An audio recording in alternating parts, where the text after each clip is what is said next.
The only one I'm not aware of if they're on is Patty Egan. Okay, we're recording. Should bring together left and right to protect our Constitution. Somebody has to put their on mute. Sensitive to that idea of government overreach. What do you think on that? Well, the libertarian in me, from the very beginning, We're going to have to mute everybody. we give the state this amount of power. I can hear somebody's TV. I need it. I need everything to go on mute, please. The effect on children. This is I did an interview last.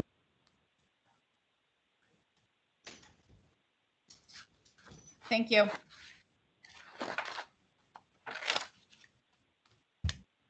Okay, I'd like to call the meeting to order, and it is 10:04, and today is Tuesday, the 23rd, and this is the West Haven Subcommittee of the MARB, the Municipal Accountability Review Board, and we do have a quorum. I'm Kimberly Kennison. I am the designee for Secretary McCaw, and with me today is Christine Shaw. She is she's the designee for Treasurer Wooden. I don't have any opening remarks this morning. It's nice to see a nice sunny day. Christine, do you have any other opening remarks? I can't hear you. Oh. No other opening remarks other than welcome to everyone. Thank you. Then we'll move on to the second item on the agenda, and that is for the a motion for approval of the minutes of January the 26th.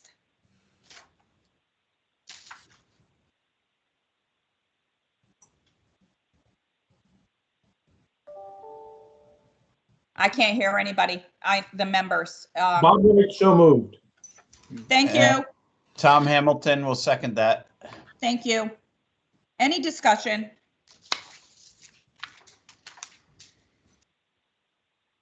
Okay, I don't hear any discussion. So Julian, can I please have a roll call of those in favor, say yay, and those opposed, no, and any abstentions or please. Mr. White, Yay. Mr. Hamilton, Yay. Mr. Felsigno, This is the letter that Clausen signed it. you're Stephen? still muted, Steve.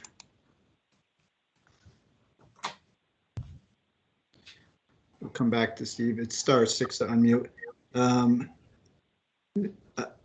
Ms. Shaw, I abstain. okay, and Ms. Kennison, More than demand. That's why they're ramping Yes. up booster vaccine and facilities. Mr. Felsigno, Yay. 2 months from now could be not where can I get and has Julian, can you Mr. see who's Egan causing joined the that meeting? commotion? vaccines will be readily available. Home field points. Thank you, Steve. How would you like to see it? Somebody has to go on mute. Parents have already gotten. There we go. Has Mr. Egan joined the meeting? Okay, then that's everybody. We did not hear Stephen though, correct? But I see him on the No, line. he voted yay. Okay, thank you. All right, there we have, so the minutes have been approved and we can move forward. Thank you. Today we're going to have a discussion about the fiscal 22 Board of Education recommendation of the budget. I don't have any opening remarks prior to going through the budget, so I'm, Julian, do you have anything? Or Christine, or before I turn it over to the superintendent? I do not. Thank you, Kim. I don't at this time. Thank you. Change anything. So superintendent, would you please walk us through your budget for the new year? Sure. First of all, I think my letter to Mayor Rossi summarizes it pretty succinctly. We are asking for a 1.8% increase, which is about $1.6 million. Most of that is being put towards an increase of teachers. I think it's been made clear the last couple of budget cycles, when I went before the MARB, or I went before our city council, or even my discussions with the mayor, one thing that I've been very concerned about is our teachers over the years, given West Haven's financial struggles, we've been forced, or they've been forced to bite the bullet. There's been no step increases, very little, if any, raises. And, we felt it was important in this negotiation to make it right with the teachers, to give them their step back, give the top step teachers a 1% raise. And I think even more now that we are going to receive COVID funds, and we are going to try to increase our teaching populations, because we're going to have to add supplemental programs to catch kids up, be it in the classroom with reading and or math skills, or social work, or a variety of other types of programs. A lot of districts have received these funds, and we're all going to be seeking the same limited number of teachers that are out there. So we need it to become more competitive. We are by no means at the top step or top, and even in the New Haven area, our teachers still start relatively low. At the top step, we're pretty good. We're middle to closer to the top. Closer to the top end, but our teacher salaries are now, I would say, better and more in line with other districts, but by no means are we are up top. The rest of the increase goes to fixed costs and other operations types of things. And again, we understand the condition of the city. We tried to keep the budget tight. Clearly, we were relying on, when we developed the budget prior to the governor releasing his budget, more alliance grant funding. Now, what the governor did in his proposed budget was he scaled back on the increase, knowing that we were receiving COVID funds, and will be, in my mind, will be supplanting our budget somewhat. But that's okay. And for the next couple of years, we'll be able to do that. There is, I'm a member of the cause superintendents, which is the urban superintendents group. And I know there's some concern amongst the cause superintendents. In fact, they're sending a letter, or we're sending a letter to Governor Lamont saying, we understand the financial issues in the state, but be aware that down the road, you're going to have to make up for this possible shortfall when those funds are no longer available. But for now, we're comfortable with our budget. We feel as though we can pay for the teacher raises and the other fixed costs. We know that we have, again, COVID funds coming, where we've already invested a lot into our infrastructure.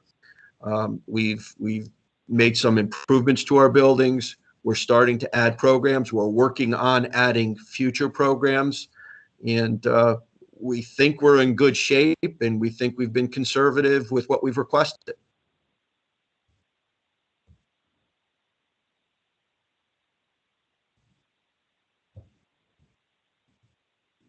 Can everyone hear me?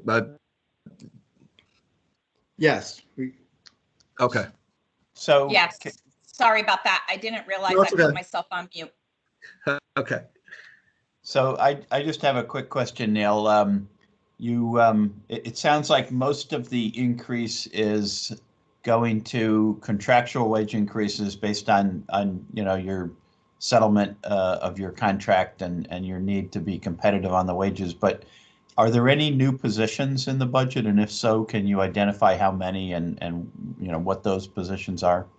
Tom, we have no new positions in the budget we've submitted to the mayor. However, we do anticipate, with COVID funds coming, we are going to add positions with that, be it social work, additional reading and math support, maybe another administrative support position to oversee the grant, which is quite substantial.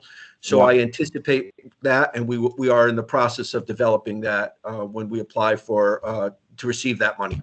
Yeah. And what is your ESSER 2 fund? About $9 million. About $9 million. Okay, good. That's great. I'm curious to know if you can comment on the enrollment trends. Are they flat? Are they increasing, decreasing? Yeah, Text. sure. You know what? It's actually increased slightly over last year, although we thought it was going to peak a couple of years back. Now, I think COVID has, has driven our enrollment up. And let me give you an example. We have about 1,000 students who attend magnet school in New Haven. Well, when New Haven didn't open the doors, we netted about 100 students more this year. Wow. Factor into a brand new high school, which is very attractive now. It's state of the art. And we think that, or what we're seeing is, and what we're hoping to see, we'd like to see it, is that, kids will choose West Haven High School as opposed to a magnet program, a private school. I believe we've seen our biggest enrollment, biggest increase at West Haven High School. In fact, we built the school for 1,588 students, and currently right now we have 1,669 students. So there has been an increase there, but it's been, other than that, it's pretty steady.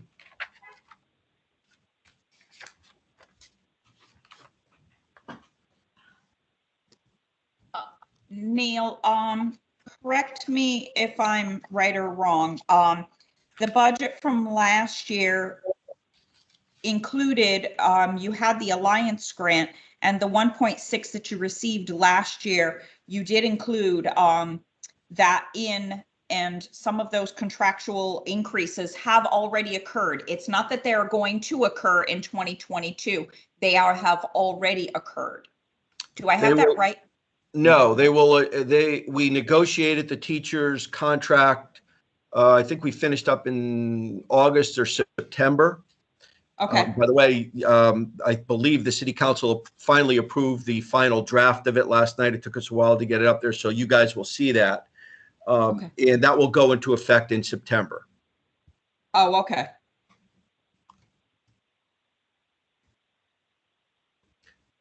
But we had anticipated, Kim, where you're correct, is we had anticipated a similar increase in the Alliance grant when we negotiated this and when we did our final budget.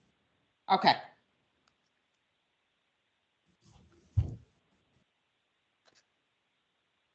Any other questions? Oh, Bob, I see your lips moving. Are you trying to talk? You're on mute. I can't hear you, Bob. Okay. There you go. I'll keep moving my lips. When is the negotiations with the various unions? I'm sorry, you cut out for a second. Could you ask the question again? Sure. When are the negotiations with the various unions? Well, the biggest one is the teachers one, which was completed in August for next year. You negotiate those a year out. I don't think we have it. Oh, we have the paraprofessionals, which, the salaries are about 1/3 of what a top step teacher makes. So I don't see a big impact. We do put some money aside for the negotiations. The other thing I should mention, because you bring up negotiation, is don't forget we are planning on, or we are in the process, and I'll report to you today, the application has been filled out to move to the state partnership plan, which down the road is going to save us some money. But this year we're going to spend a lot of it paying the runoff. I'm happy for you. Good. Now, I think it's, Kim, I think it's the long term. It's a really good move for us, even though short term it may be a little bit of pain, as you and I spoke Sure. previously. Great news. Great news to help you and your budget.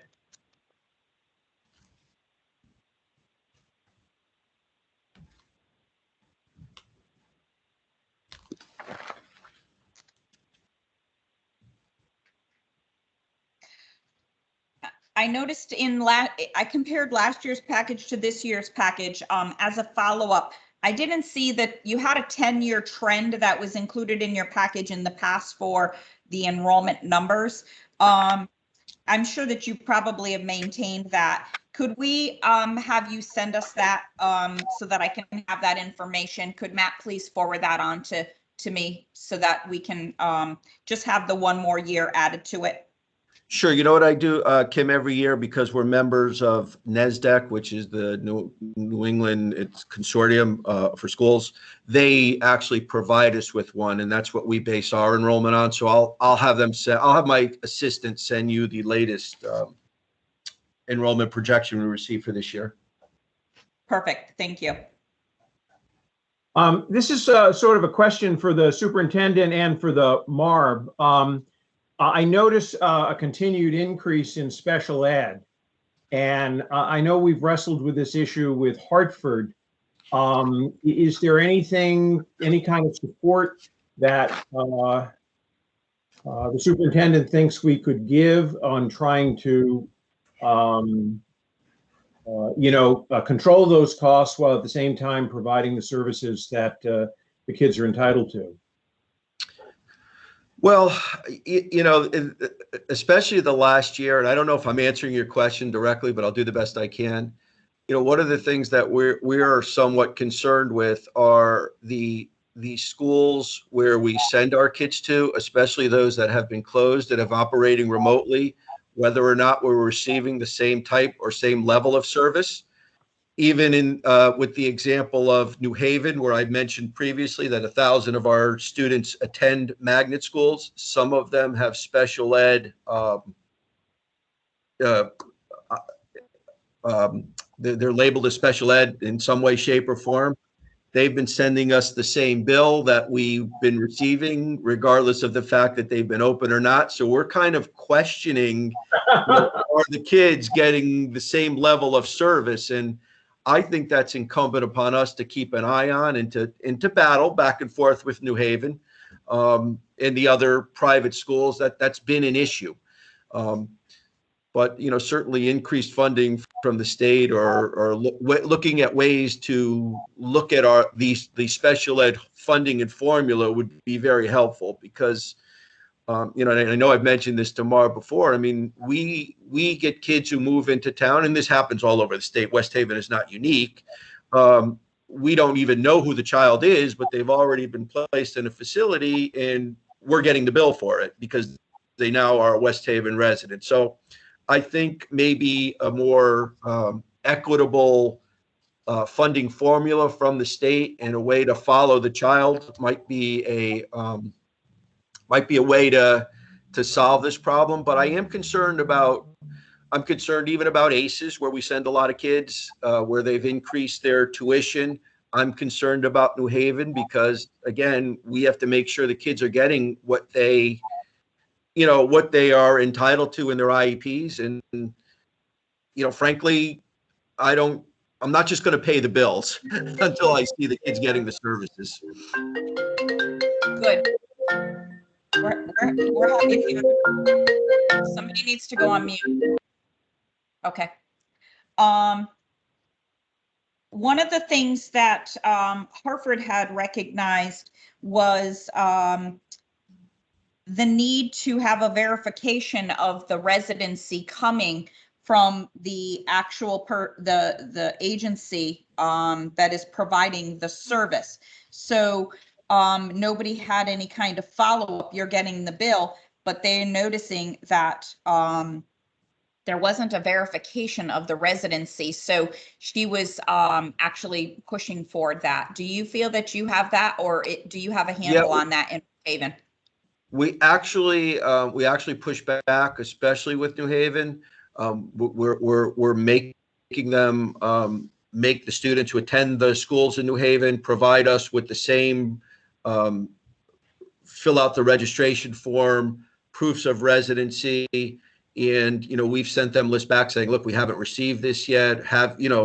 So we haven't received this number of kids yet. Make sure you get them, and we won't pay the bill until we know that they verified their residency. Very good. One other question. So I see that you have an increase of 3 students, but the rates, you needed an additional $106,000. So it is is it the mix of kids in the tuition line, which I'm thinking is the special ed? I hope I'm on the right PowerPoint presentation. Do you have another layer of, I call it demographics or breakdown, where you use the range between 45,000 and 150,000 of the cost for the special ed and the budget? So I'm wondering, is there a range like that?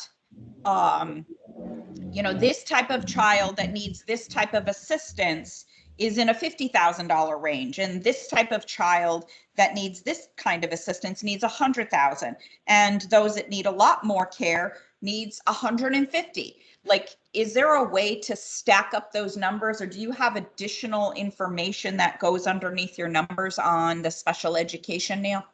Yeah, Kim, you know what I'm going to do? I'm going to let Matt explain the formula about, the excess cost sharing, which you are probably familiar with, but I'm not sure that the other members are. So, Okay. so to formulate our budget with that for that line item, I work with our Pupil Services Department, and we go kid by kid, program by program, and try to estimate the best we can to come up with as close to a number as possible, knowing that within the year services could change, services could be added on. But we look to see what schools these children will attend, and go by their base cost plus add in any additional services in the child's IEP. So we do go child by child to formulate our budget line item. Okay. And then with excess costs, we budget the net of the total amount of spend. I am happy to report this year we're going to see about $175,000 increase in our excess cost funding. So that is a very good thing for us. So does that cover but that doesn't cover the increase. The net is still an additional 106, right? Correct. So just to be clear, Matt, so the excess cost in your case comes to the Board of Ed, because I know it varies a bit from community to community. Mm-hmm. And same with Medicaid. I assume the Medicaid also comes to the Board of Ed and covers. Yes, it does. Okay. Tom, so we actually fought that battle. We actually fought that battle with the city, over time. And unfortunately, Mayor Rossi has, from the time she's been on the council, has understood that money belongs to us. And when she came in, we have been receiving the additional funds. It's not just a budgeted amount, thankfully. And right, Mr. Hamilton, we work with a company called CompuClaim to assist us in our Medicare dollars to make sure we're getting as much as possible. Yeah. Okay.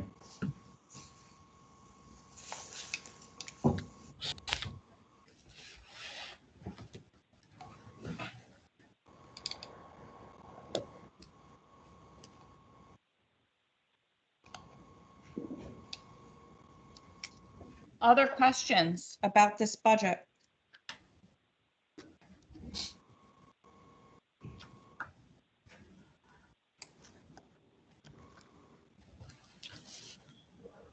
I have a question about the the ESSER funding, Kim. Sure. You mentioned about $9 million, and that's over 2 years, correct? Correct. Yes. What is it, 22, September 22 or 23, man? 23. Yeah, 23. And then, so based on your description, it sounds like you're going to create sort of an off-budget plan for that. In other words, there's none of the related expenses are built into this budget, and there's no funding stream from the ESSER funds built into this. That'll sort of be something that you develop as a kind of a standalone budget. Is that?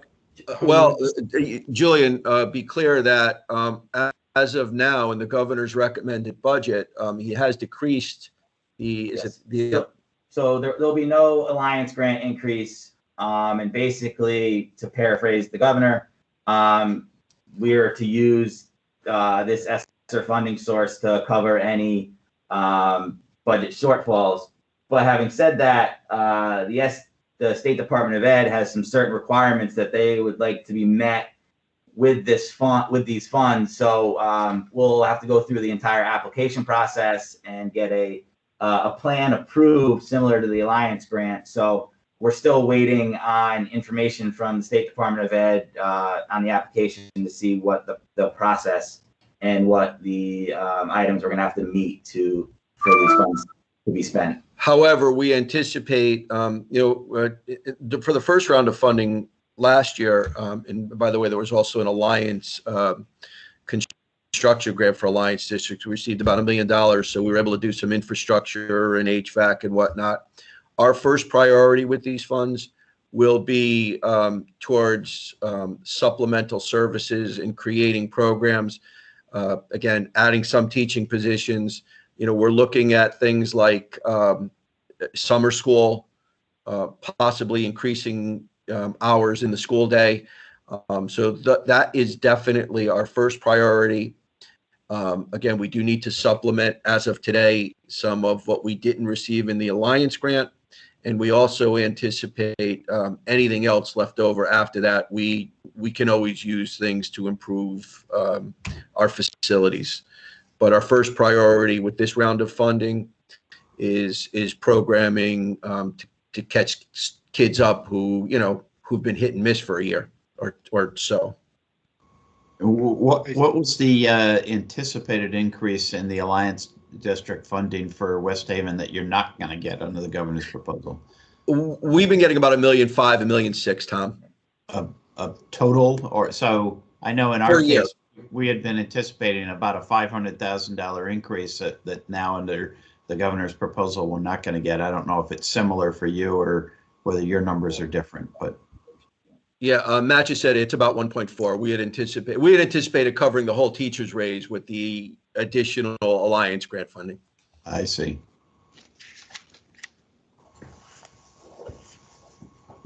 So effectively, that'll eat into your $9 million ESSER grant, really, first, because you had anticipated you were going to get that funding.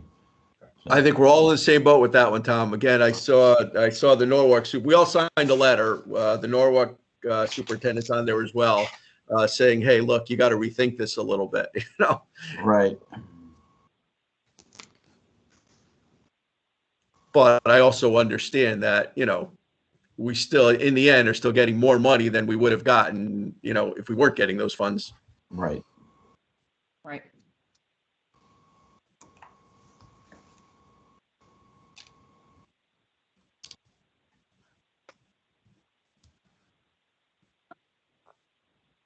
I meant to congratulate you because I know that you're a big sports fan, and I saw that hockey is sports is coming back. As a mom of kids that play sports, and we lost out for a year, I'm really excited about this, and I just saw the spark in your eyes and can see that this is something that's making you happy. We all need to be able to go and get some of this energy out.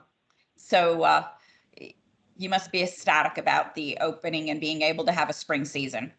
Kim, I'm not kidding you. When we made our decision on the Bennett rink, which I think I've mentioned before, we're the only Board of Ed that operates a rink. I think you want to talk about 15 minutes of fame, and I could have been the governor. I've gotten letters from all over the state saying, thank you for having the courage to stand up and say this is what's right. And we've done it responsibly. We, our facility can handle it. And a real quick story. We have a big girls hockey game tonight. We're playing Guilford. Guilford uses our rink. Tonight is their home game. They are not allowing fans. They rent the facility. We play by their rules. 2 weeks from now, when it's West Haven's home game, we're allowing fans. I wouldn't want to be the Guilford athletic director or superintendent today. Right. Well, I'm not trying to, I'm all about safety, and but I do think that this state has done very well as far as trying to keep people safe. So, manage it and manage accordingly. And I think that this is some happy times to have our kids playing sports. And listen, here's my feeling. Most of them are playing, if not with the schools, with their outside teams. And I believe that, we have a higher level of, qualified coaches and people that run the venues. So, we can do it better and we can do it safer than most. And if you came to the Bennett rink, which I'd invite any of you, you'd see, the protocols we have in place, and I'm confident we're doing everything right. Great. Anybody else have any other questions? Julian, on this budget? Kim, just quick, we're not inviting everybody. There is a limit on how many people can go to that rink, so you'll have to have only a I'm quota. sure. So that means that you won't let me in? Well, we're giving out 4 passes per player. I might be able to get you one if I find out who's only got 3. Oh, listen, this is being taped, but I am one of those crazy soccer moms. So I'm not hockey, but I can appreciate when it's your kids. So it's good. I love it. I love the atmosphere, the camaraderie. It's really great stuff. I don't have any. I guess I have one other question, and I did not have an opportunity to look at this yet. And that is, Frank, is this budget in line with your 5-year plan, or is it outside of the 5-year plan? I'm going to have to go back and check. I think it's a little higher than we had in the 5-year plan. Okay. If you can at least just be prepared for that, maybe for the MARB and as a follow-up, because I didn't think it was within the plan, unless Julian happens to know, but Kim, yeah. Oh, I'm sorry. I didn't mean to interrupt you. We think it is within the 5-year plan. Remember, when we developed the budget, we did include the increase when we sent it to the mayor. However, because we hadn't received an alliance number from the governor, and even though it's not the increase we expected, we have the ESSER fund. So I think in that aspect, it does fall within the 5-year plan. We're not expecting more money from the city to fund it. Thank you. Okay. Perfect.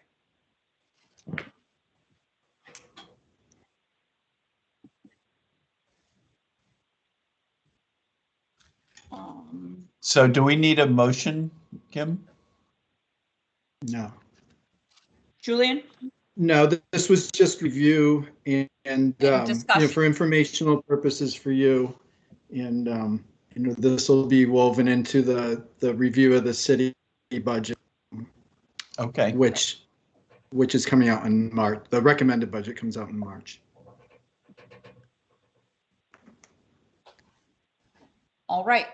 Thank you, Neil, Matt, and for your time and your good work with this. And of course, stay safe with this COVID stuff.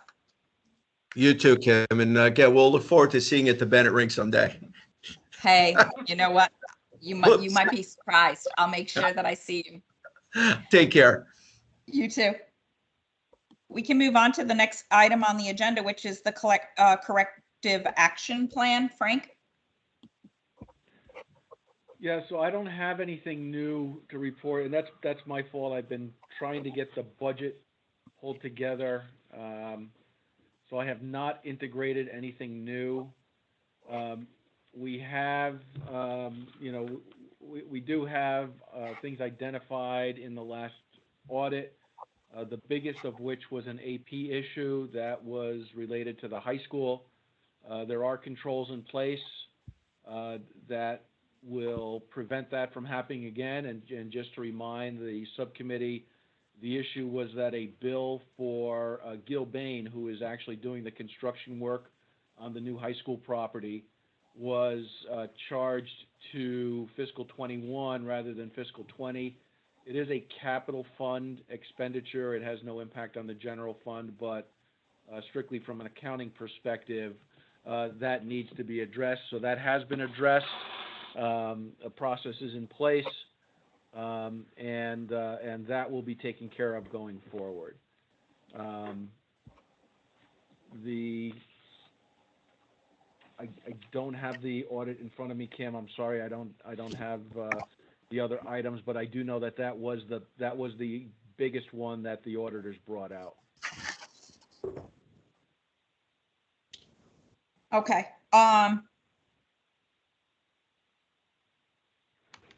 Frank, do you think, can you give me a time frame of when we can expect to receive that? Yeah, I'll work on it this week. I'll commit to getting you something by Thursday. Thank you.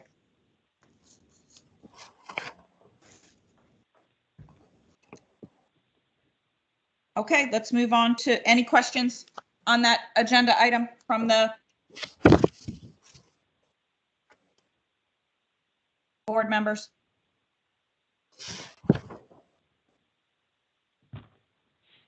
Then let's move on to the ADP implementation and the handout that was provided. So ADP continues to go well. We are expecting to begin punching on the ADP system clocks this coming Monday, with the first check cycle to be the week after that. So all of the testing has been going well. I think there are still a couple of items, if I remember correctly, with ledger feeds on the Board of Ed side, but I believe they were getting close to getting that completed and fixed. All of the other testing has been completed. The numbers have been verified. The processes are in place. There are a couple of departments that will be supplying information not on clocks, but rather through an interface. I believe we'll be using an Excel template for them. Those are specifically police and fire, until we can get them up on the clocks. But the project is moving along, and we do expect to go live, as I said, this coming Monday with the first punches. So what is the reason for not having the police and fire in to move to this template upload? Because to me, that's similar to paper. And this is a large investment. So is it contractual? Hi, Kim, Lee Tiernan. It's in part contractual, but it's in part because they aren't punching. So Excuse me? They don't. Neither group punches, so it's in part contractual, but it's also in part that we're starting from scratch with them, as opposed to the other employees who are already punching on a different non-ADP system. This is starting from scratch. The fire is a little easier to implement. The police, they have a chain of command. They generally structure payroll through a roll call sergeant, and they have a telestat system. So I've talked with ADP. They don't seem to have a problem with interfacing with the telestat system. The telestat system is in effect a clock system on the police side. So as long as that interface occurs, we will have in effect a clock system, or we will just implement the actual clock system. We don't rule out implementing the actual clock system even with the telestat merge, because it just could be more efficient in the future.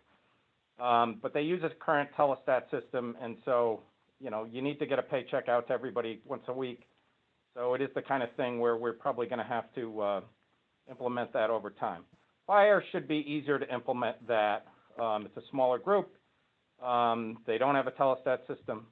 The only thing on fire we're working out is obviously the emergency call issue, and how that would work in terms of who the timekeeper becomes and so on and so forth. But we're in the process of working that out and implementing it in both places. Okay.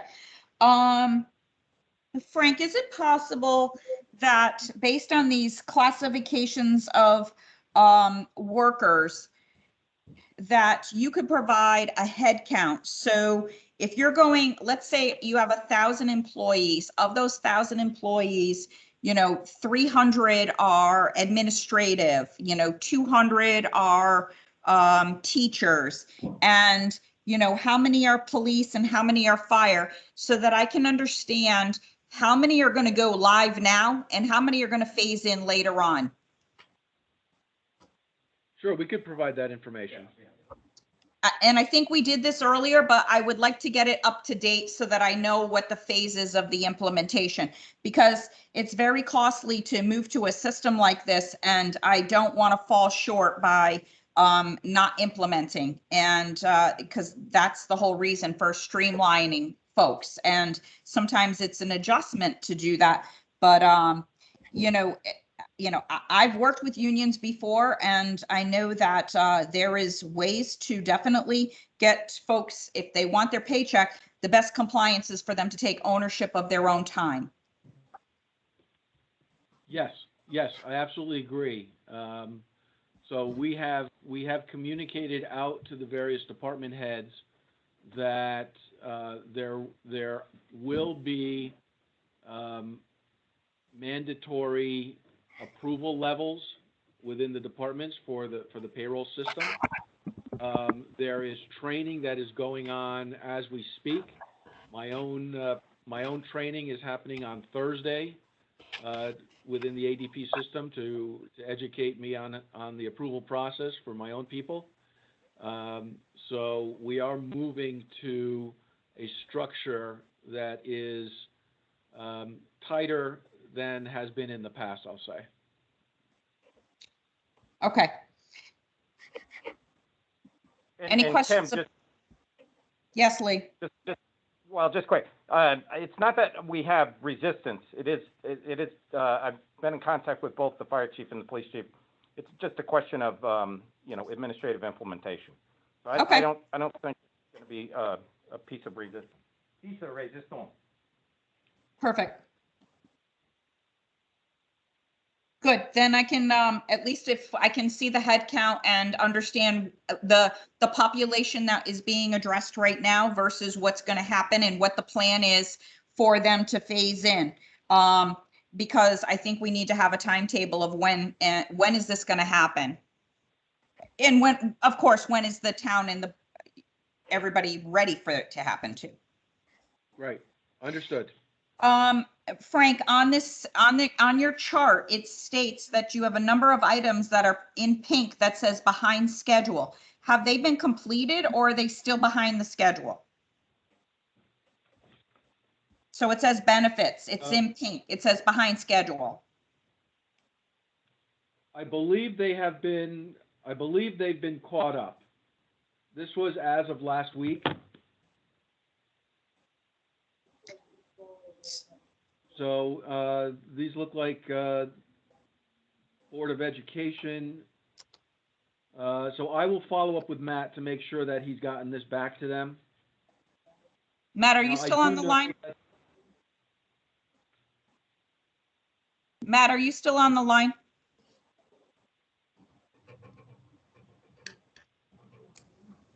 No, I think he dropped off.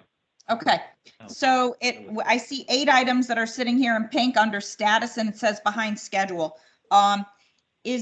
You had originally planned to go live on February the 19th and now you're saying that it's going to happen next week. So the timetable's moved by a week or 2 again?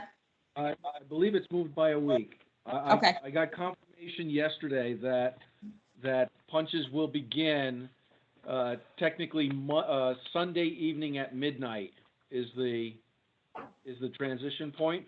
What's the date? The 28th? 28th. So it's March 1st? Yes. March so the 1st. parallel tests, I believe, have been completed. Doug has told me that they've reviewed all of that.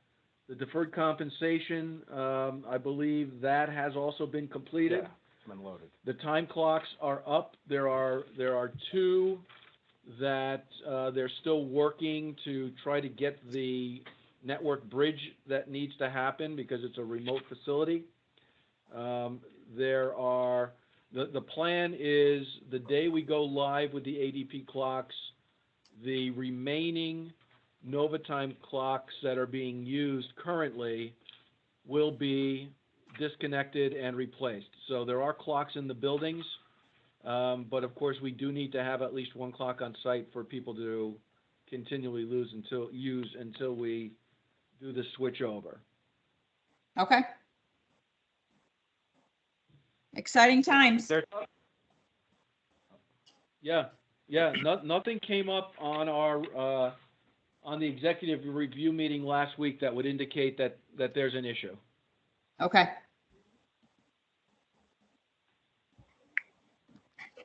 Any questions from the team?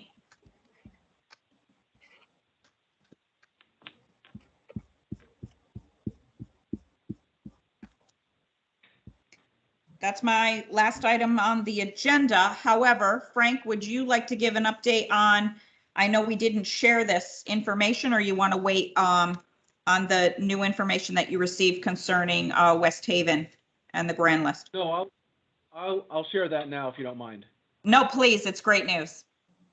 So just to let the subcommittee know, I received the grand list numbers from the assessor on Friday.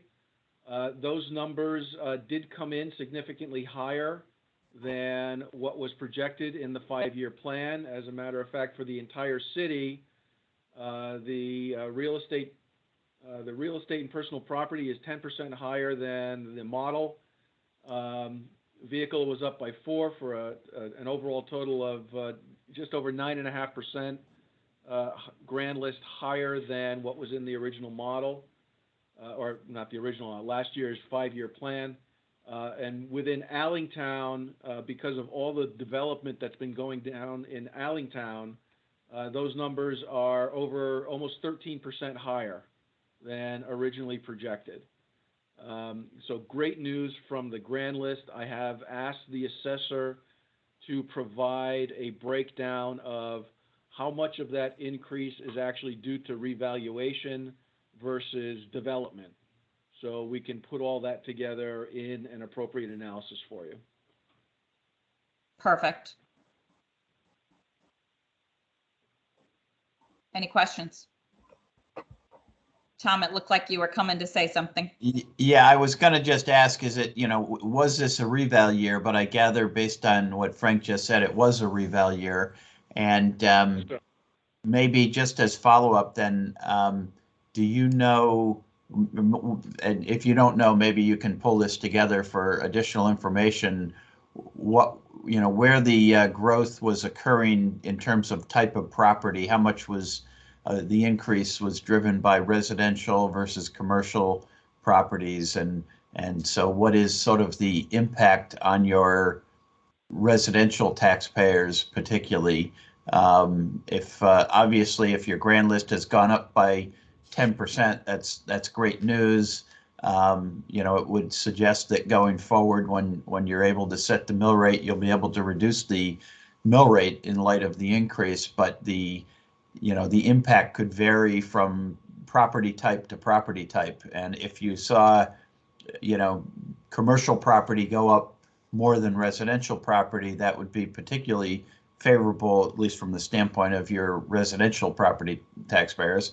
But if in fact residential went up more than commercial, then it becomes a little bit dicier in the sense that, then there could be a shift of the tax burden the other way. So that is an important component.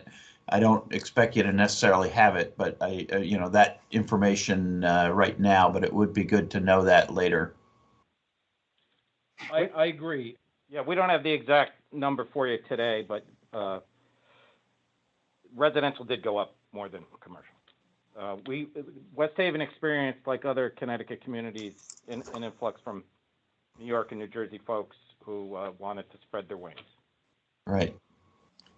So that is an analysis, Mr. Hamilton, that I'm hoping to have completed for inclusion in the budget this year.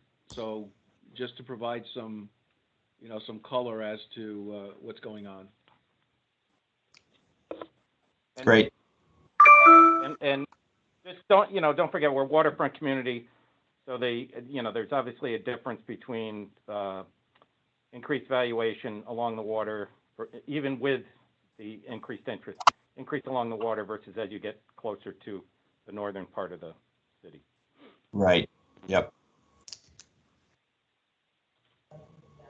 Very good. All All right, Kim, I was just going to update you on one other thing. I sent you an email. As far as we're concerned, the MOU discussion, we're all in alignment. So unless I hear differently from OPM, the plan is to have the council visit that issue and vote on the MOA at their March 8th meeting. March 8th? Yes. Very good. I have a quick question. Yes, Stephen. Hi.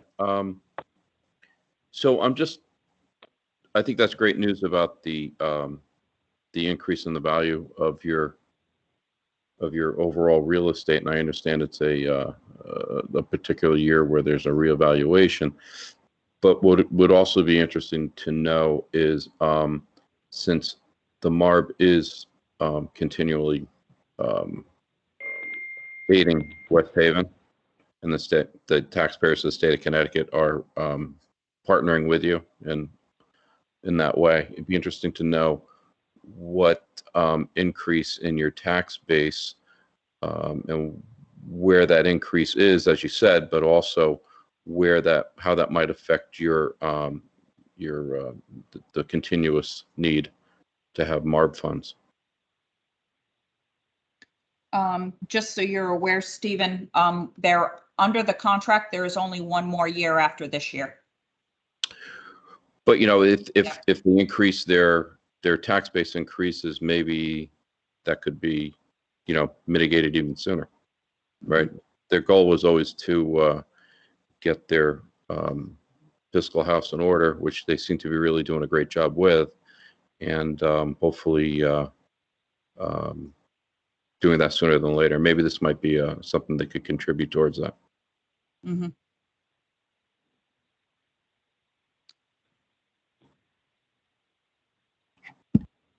Any other commentary? Kim, I have one other update, if I might. Yes, Frank.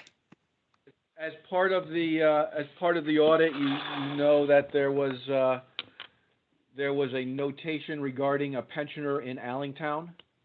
Yes. So I have started doing the research on that. We have requested 1099s going back several years from the company that is issuing those pension checks. The person in Allentown that I need to deal with was on vacation last week. She is back this week. I have asked the chief to address this situation. Now, what we have found is that in 2013, when after the city took over the Allentown Fire Department, for 1 year, the city did actually make those pension payments before outsourcing to this company. And I can tell you from the 1099 that I see within the system, the payment is significantly less than what was made in 2020, leading me to believe that, in fact, the audit finding is correct. So Allentown is digging into that to find out if the payment amount was incorrect when it was communicated to the pension company, or if the payment amount was correct as communicated and the error is on the side of those issuing the checks. I think that piece of information is critical to know, because, again, I'm very happy to see that it's not a 20-year issue, but at least from 2013 and before, the payments seem to be correct. So it's a 7-year issue, still a long amount of time, but from my perspective, if I can find out that the value was communicated correctly, then the course of action is different than, if a wrong number was actually communicated to the pension company. Okay. We'll look to hear your further research on that. And just to expand on that, what I did was, when I found that, I did look at all of those who received a pension payment in 2013, compared it to all those who received a pension payment in 2020.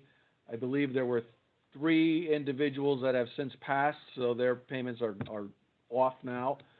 But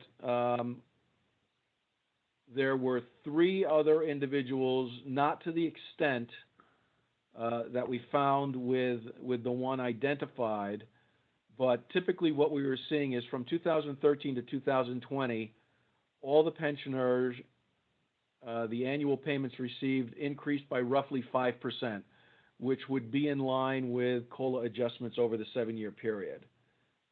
There were 3 other individuals whose payments in 2020 were north of, 13 to 14% higher than 2013. So I've asked the chief to look into that to see if those particular individuals had different agreements within their pension plan. Okay. But I am at least comfortable in that the 90% of the pension payments are correct, are consistent. Now the next step is to look at those that retired after 2013 to make sure. I think we still want to make sure that all of the pension payments are correct. Right. Okay, thank you for the update. We'll keep that as an open item. Anything else today? Julian, did we cover everything? I think we covered everything. Perfect. All right, if we have no other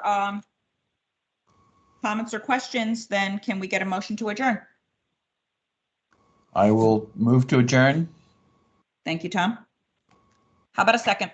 Seconded. Thank you, Stephen. All in favor? Aye. Aye. Have a good week. Thank you. Thank you, everyone. Thank you. Thank you. Bye. Bye-bye. Bye.